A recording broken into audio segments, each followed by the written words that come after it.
क्या हाल है शिराज? आप ठीक हो? क्या हाल है? आप इस्लामाबाद आए हैं? वहाँ से गिलगित से आए हैं? हाँ, गिलगित बल्तिस्तान। शहबाज, वेरी गुड, बहुत अच्छी बात। आप सुना बड़े अच्छे व्लॉगर बन गए हो। हाँ, तो जरा दिखाओ ना, अपने व्लॉग दिखाओ जरा। बहन कहाँ है? बहन उसका नाम मुस्कान है।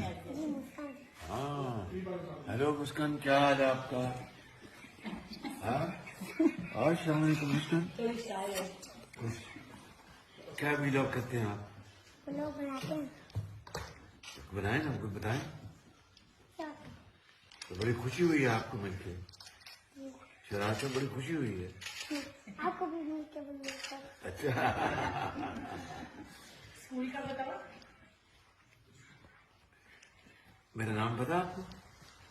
शरीफ अंकल। हाँ, शहबाज अंकल। तो आप ऐसा करो, आप मेरी कुर्सी पर बैठ जाओ।